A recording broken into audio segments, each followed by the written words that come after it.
الله أكبر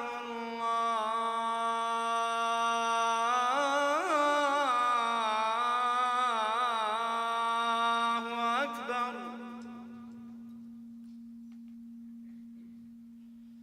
أشهد أن لا إله إلا الله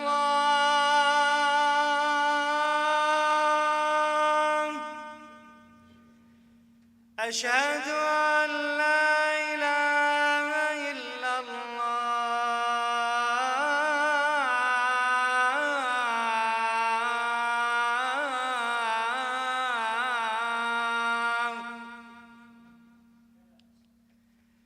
أشهد أن محمدًا رسول الله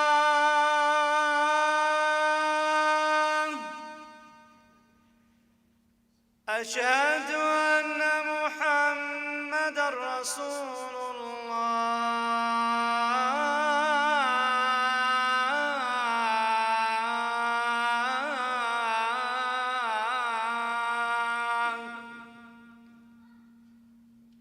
حي على الصلاة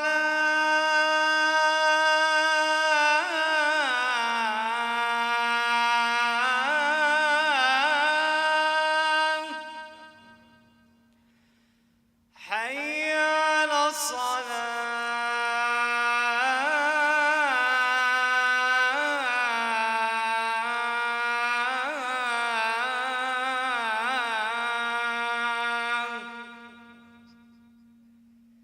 حي على الفلاح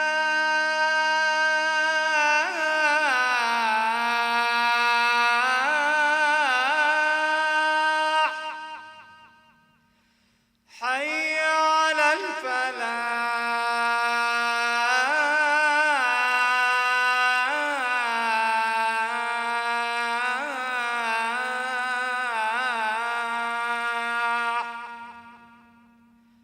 الله أكبر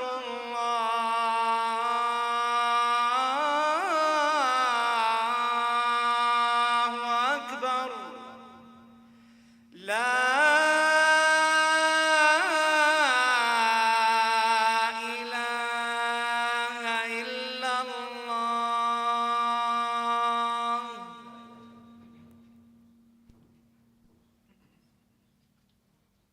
Bismillahir Rahmanir Rahim.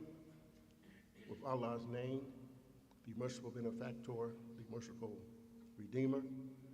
Ashhadu an la ilaha illallah wahdahu la sharika lahu wa ashhadu anna Muhammadan abduhu wa rasuluhu sallallahu alayhi wa sallam wa alihi wa sahbihi ajma'in. Amma ba'd. I'd just like to at least give you all my name. And my name is Siddeeq Jihad. And I've been a Muslim ever since I was 23 years old. And I don't mind telling you I'm 72 now. Praise be to Allah. So I've been around many, many years. And I'm sure you are grateful as I am that Allah has blessed us to be Muslim, for us to understand La ilaha illallah. So I'm a grammarian to some degree. And some of you here may not know the power of the fatha on naha. So we say la ilaha, right? Like a hatchet, cutting off that little deity as having no existence in reality. And Allah is manipulating sound here. The usual grammatical rule would be la ilahun, for those who know the grammar. But no, Allah didn't say la ilahun. He said la ilahat, silence. That one doesn't exist. Illallah. So that's a very beautiful point. It's called the la. That no there is the la of absolute negation, destruction of that deity other than Allah. And Allah uses it very frequently in the Quran, right? Dhalikal kitabu la rayba. He could have said Dhalikal kitabu la raybun. He didn't say that. He said la rayba. So you and I should cut off in our mind's eye the existence of doubt about the authenticity of the Quran. So I got the topic, some proofs that Allah is the source of the Quran. Not Muhammad, but Allah himself. And so Allah reveals in the Quran, as you all know,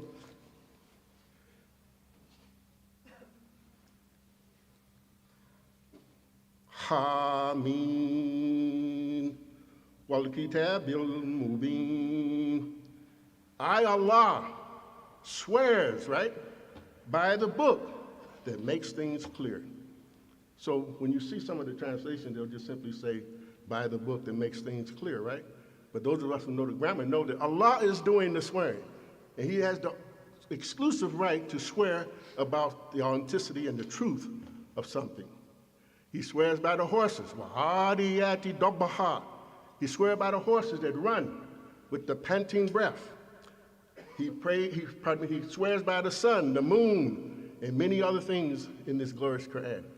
So we should be excited that Allah himself have taken language and used the grammar to express so many, many things that will cause us to respond to the message. إِنَّا جَعَلْنَاهُ قُرْآنًا عَرَبِيًّا لَعَلَّكُمْ تَعْقِلُونَ. And we have made it a pure proclamation. Some say we have made it an Arabic Quran without translating Quran and proclamation. I should say, not explaining what Quran means in translation and what Arabi means in translation. So for those of us who know, we know that Arabian means that which is pure and undefiled without any admixture. So when you examine the nature of the Arab language, you know that they went from water hole to water hole and kept their language intact. And if they allowed a word in, they put markers on it, what we call diptotes, for those who know something about the grammar. So this language was existing for many, many, many years, and the Bedouins were going from water hole to water hole, and they didn't change the meanings of their words. So Allah preserved this Arabic language on the deserts of Arabia for his final revelation to the whole of humanity, not just to the Arabs, right? Allah says in the Quran, قَدْ جَاءَكُم مِّنَ اللَّهِ نُورٌ وَكِتَابٌ مُّبِينٌ, right? No doubt has come to you all a light and a perspicuous book. So he's telling you and I that I have given you the light and the ability to understand this book.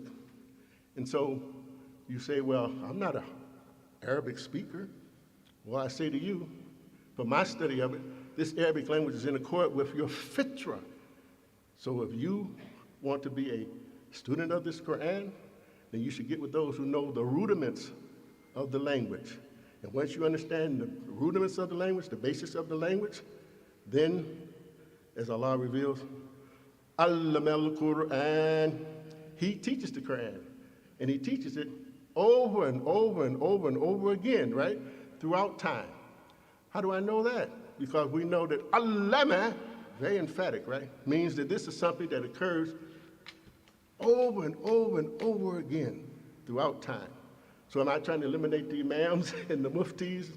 No, I'm just simply saying that Allah wants us to be empowered to understand this Quran for ourselves. So you might say, well, who taught you, right?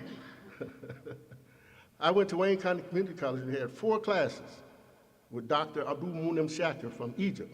He has made his transition now. But he didn't teach us Quran. He taught us the basics of the language because he was doing an Arabic class, so he couldn't teach us Deen in the Arabic class because they would call him. So people would call and say, well, he's teaching religion, and I just came to learn Arabic so I can go over to the Middle East and speak the language so I can make some money, you know. So he had to be very careful about what he told us, you know. Praise be to Allah. But he told us, I can't teach you, but if you ask a question, I can respond. So we asked him a lot of questions in private and also sometimes out in the open. Praise be to Allah. So continuing on. وَإِنَّهُ فِي أُمِّ الْكِتَابِ لَدَيْنَا لَعَلِيٌّ حَكِيمٌ. the translation that most of the African Americans read around here is the Yusuf Ali translation, right? And he says, and verily it is in the mother of the book. So I couldn't quite understand what that meant. So I said, let me check out this word and the root of it, amama, which means to be out front, right? And I would venture to say or postulate to you that Allah is telling you and I, and surely, surely, He, that is Allah, innahu, is the source of the book. The one that had it, fi lawhim mahfuz, in tablets, protected in heaven, before it even came down to the Prophet sallallahu alaihi wasallam. So if you understand that Allah is El-Qadir, and He knows events before they occur, then you should know that this whole Quran was ready to roll when the Prophet was in that cave Hira on that night in Ramadan, when Allah said to him, Iqra. So a lot of the translations say, read. And if you read the Abdullah Yusuf Ali translation, he puts read in parentheses, but outside of the parentheses he says, Iqra is suggesting proclaim. So you can see the context of that. He's in the cave, the thoughts came to his mind and heart and all of that. Iqra, I cannot proclaim. 3 times the report has it, right? Iqra. So if you take it to be that he was saying read, then you say, well, had the Quran come down already, was on sheepskin or whatever, at that juncture when Iqra was put into his mind's eye and into his heart and spirit?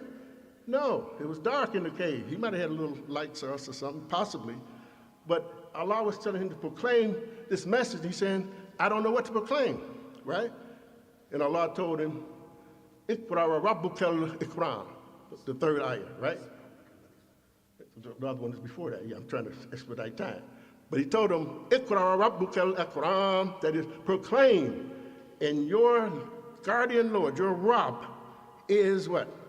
Generous and noble. He's going to give you everything that you need to pull yourself into the reality of God Himself and to pull the whole of humanity into the proper worship. And we thank Allah for such a direct communication with our prophet. It said, "Wa ma sahibukum bi majnun." And your prophet Muhammad, your companion Muhammad, is not crazy. Right? And no doubt he saw him in the clear horizon. He saw the angel Jibril in the clear horizon, right? So I ask people a lot of times, what do you think this means? I talk to Arab. What does ufukun mean to you? And one told me one time, he said, ufukun, it means the clear horizon from the physical standpoint, but it means to see something in all of its nature, in all of its being. So Muhammad had contact with this angel, Jibril, for 23 years. He knew the nature of him. And what's so beautiful, you should know, and we should remember, the Allah says he taught Adam all of it, kullaha. Within Adam, within you and I, is the ability to understand the angel Jibril, the angel of revelation. But we got to have a lot of taqwa to be able to be in that kind of state, you know? And I thank Allah for giving me many signs in my life. I remember one time I was going to Cleveland. I had to do a khutba, and I hadn't prepared before I left. So I had my Quran on the seat, and I'm looking and driving at the same time, right? I said, I got to find this verse I'm looking for. And so I put my hand over there, and I pulled the page, and Allah caused my fingers to open up to 4:119 of the Quran. Wallahi, that's the truth. And I said, if Allah does nothing else, then I know that Allah has control of everything, and He certainly had control of my finger on that day, you know. So you all can give me some examples of the presence of Allah and its existence, I'm sure. But we want to know that this deity that we worship, He has, Wallahu ala kulli shay'in qadir, He has power over everything at all times.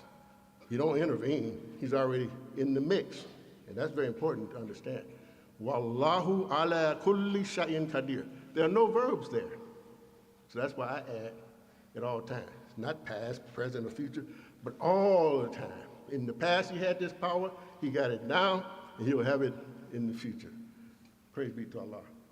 So this word, I like to, say this a lot because I find it so exhilarating, you might say, to my spirit. If you were tied up, someone came into your home, God forbid, and tied you up, and your mother, she came into the place, and when you were tied up, they put something over your mouth where you couldn't talk, right? But you could call mama, couldn't you? And she knows my son is in trouble.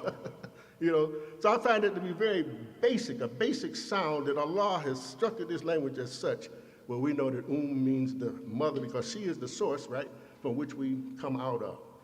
But also, we know that Allah is not a mother, so if you say that with him is the mother of the book, then you putting him into a human framework, and we can't do that. That's wrong of us to ever think that God has a nose, hands, and things like that, right? Praise be to Allah.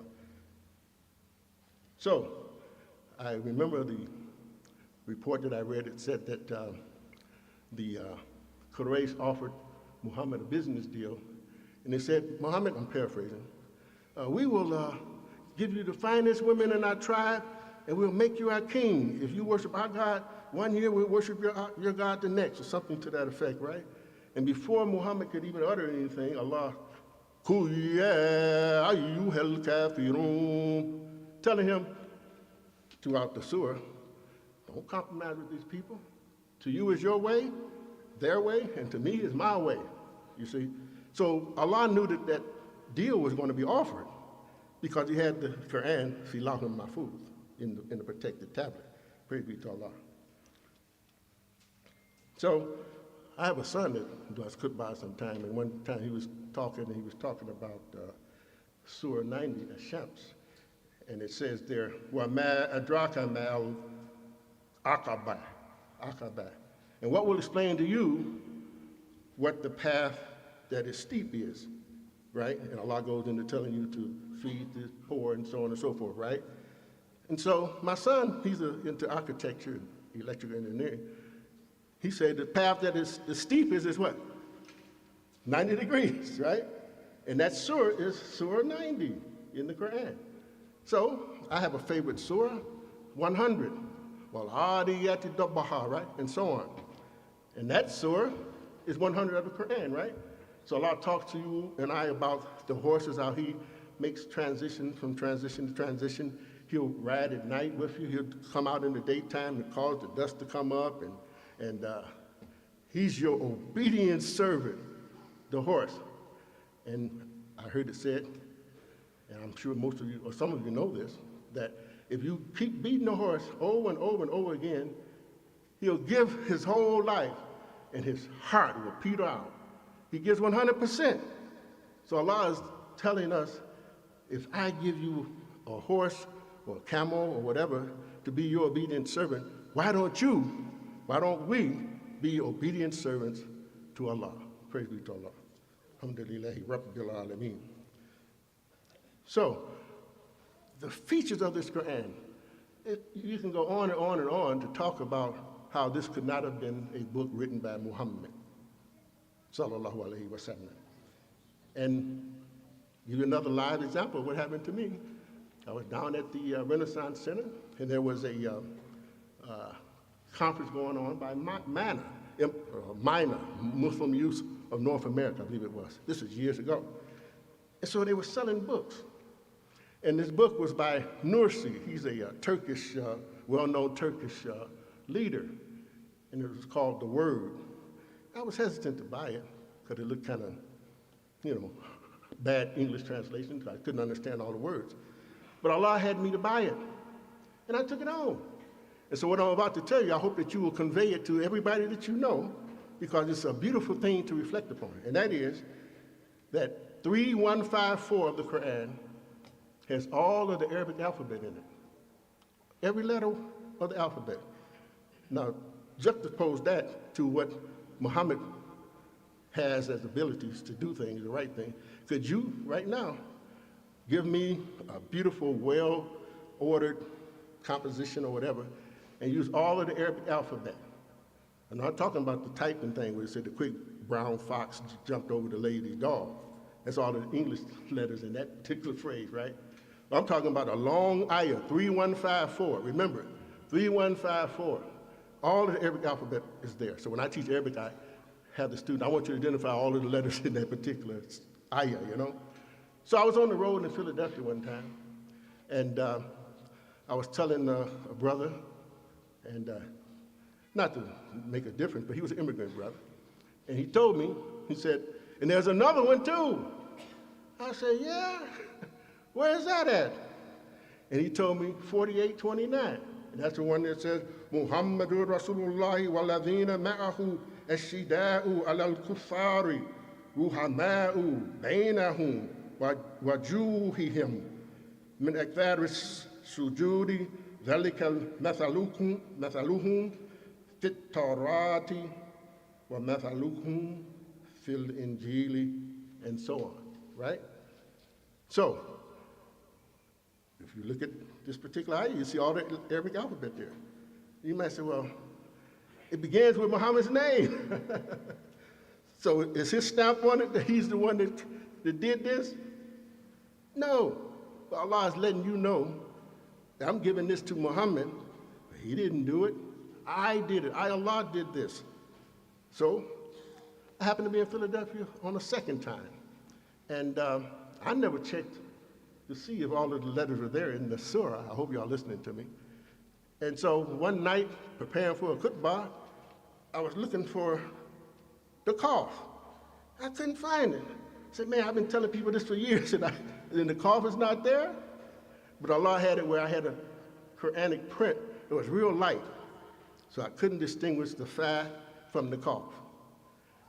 And then I looked at it again. There it is right there. It's in the word sulkihi, which means his own stem. And Allah talks about how the grass bladed, it grows and it becomes strong, and it stands on its own stem. So here Allah puts one cough in the particular ayah, and if it was not there, what I told you would have broke down completely. So Allah showed me, that, as He had it. So cough, you can take it whatever it means. Would it be a symbol for Quran or whatever? But we know that Allah has His complete stamp on the Quran. And we thank Allah for that. Praise be to Allah. And in that particular ayah, it talks about in the Torah and in the Injil and in the Quran, the believers make sajda. So we know that Isa ibn Maryam, he made sajda. Musa made sajda, It's a part of what we do. And it says that, and you can see the traces of their forehead, on their foreheads. I got one. But I don't brag about it. It's a function of rough carpet back in the day, probably, But at any rate, I find that fascinating to know that Allah is telling all of us that is the practice of the Muslims. So let me find one thing that I can close with. I got a bunch of stuff here. I hope I can get an opportunity to come back and do something else. I just wanted to mention to you the fact that Allah uses what we call the energetic noon. It's a powerful construction. And He has it, وَلَا أَمُرَنَّهُمْ فَيُغَيِّرُنَّ خَلْقَ اللَّهِ خَلْقَ اللَّهِ is right, yeah. So here Allah is saying that, and the shaitan will command you, and he will change the creation of Allah. And hasn't He done it? A lot of us run around and say we're human beings, and we're, devils and wicked people that care for wrong more than we care for right. So I hope I said something of value, and the time went so fast. I got much more to say, and inshallah, I can come back another time. I'd love to do it. As I said, I'm an Arabic teacher, and I have written a book about the Arabic language. ربنا لا تزغ قلوبنا بعد إذ هديتنا وهب لنا من لدنك رحمة إنك أنت الوهاب. Our Lord, cause not our hearts to swerve indeed after you've guided us aright, but bestow upon us mercy from your presence, for surely you are the grandest of the givers. اللهم نستعينك ونستغفرك ونؤمن بك ونتوكل عليك ونثني عليك الخير ونشكرك ولا نكفرك. Oh Allah, we ask for your help. We seek your forgiveness. We believe in you. We trust in you. And we extol and exalt you in the best manner. We are thankful to you, Allah, and we are not ungrateful. So I close with that, and I say to you, Rabbana atmim lana nurana waghfir lana innaka ala kulli shay'in qadir. Become